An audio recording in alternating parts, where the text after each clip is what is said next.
stupid rain. Go back to the stupid cloud you came from. I'm soaked. What a pain. Happy?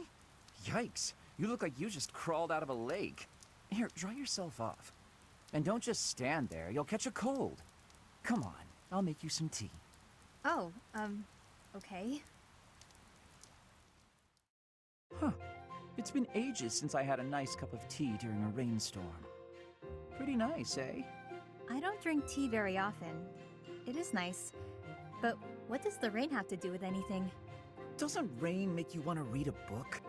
Or rather, nap with a book on your lap. Though, I guess I'd like that no matter the weather. But then, if the book is too good, not only will I be unable to sleep, my tea would get cold. That makes brewing it a wasted effort. Ah, and that's why I don't drink tea when it rains. Right. Thanks for clearing that up. And thanks for the cup of tea. Well, I'm pretty much dry now. Gotta say though, I'm kinda confused. Huh? About what? This just seems way out of character for you. You're so focused on yourself, you've barely ever spoken to me before now. No, good point. The thing is, I'm not cut out for battle. If a fight breaks out, I'm only a liability. It's better for everyone if I keep my distance. What does fighting have to do with... Oh, I get it. You think I'm gonna side. You're just like the others. But if that's true, why are you acting so different? What do you mean? Use your words to make the things in your head make sense to the rest of us. Fine. Here's what's in my head. I don't understand why you're being nice to me. Look around us. Nobody else will even risk coming near me. They're probably afraid you'll sigh, since you looked pretty rough when we came in.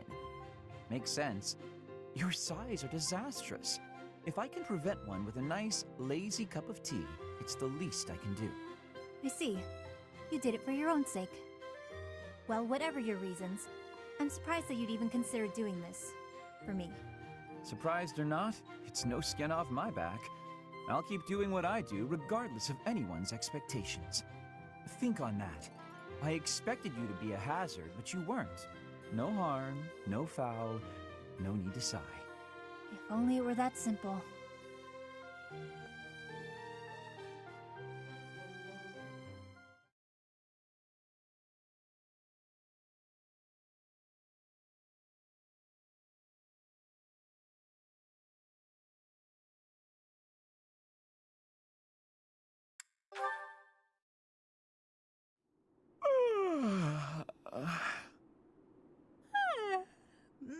That was some good sleep. How nice it is to enjoy the sunrise all by my... Good, you're finally awake. Ah! Who's that? Oh no, I'm falling. Oh no, I'm emoting! Calm. Wait, no! That hurt. You're telling me? Do you normally start your day by startling people out of trees? Not normally, no. Sorry, but I couldn't wait. Couldn't wait? It's so early. You must have stayed up all night. Huh, I suppose I did. How unusual. That what happens when you get carried away with research. Then I remembered what we talked about, so I've been waiting here for you to wake up. Well, here I am, wide awake. How can I help you? I found an interesting document about Saint Timotheus. There are some fascinating things down in that place you and your buddies call home. Timotheus? That's... The saint whose major crest you bear. His bloodline was believed to have died out 1,000 years ago. It's theorized that your crest and the crest of Lamine have similar powers. Oh, Lamine was one of the 10 elites. Here's the best part. Turns out this Timotheus guy had the power to summon beasts. I'm listening. Take a look at this passage. The writing's kind of antiquated, but at least it's legible. Saint Timotheus could converse fluently with birds and land-born beasts, and he considered these creatures his friends. He sometimes rode over hills atop an obliging deer, or called wolves to encircle him in battle. His sigh, inflected with the power of the Nightbringer's star, was immensely sonorous. Nice recitation. So, there you go. That's just how people from my village write. Is that so? Huh. Anyway, this obviously reminded me of you and your situation. You clearly have this same astral power, but to an excessive degree. And for some reason, it only manifests for you when you sigh. Does that mean you can fix it? Oh goodness, no. Or I should say, it's unlikely. There's next to no documentation about this stuff.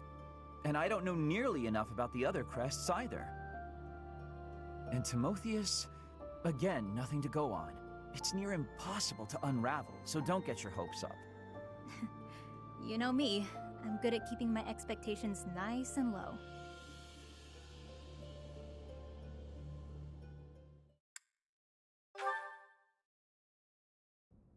Ugh, this path isn't the right way either. Why do epic quests always involve a lot of legwork? Well, Abyss is a big place. Maybe it's time to start on your next epic quest. Giving up and going home. People are dying up there after all. We don't have time for this sort of thing. What sort of thing? You? I'd say you're way more important than the pursuit of war. More interesting, too. Yeah, and the next big thing in Crestology. How flattering. You gotta stop saying things like that or someone might get the wrong idea. Lucky for you, I'm used to your weirdness by now. I'm sorry my sincerity rubbed you the wrong way. I meant what I said, but that's fine. Now, back to your ability. I've discovered that this power can be attributed to your blood. The magic originates from your crest. There have been leaps and bounds in research on summoning magic focused on an arbitrary target. The only remaining problems are perception and distance, though it could be argued. Blah, blah, big words, blah. I don't even get what you're saying.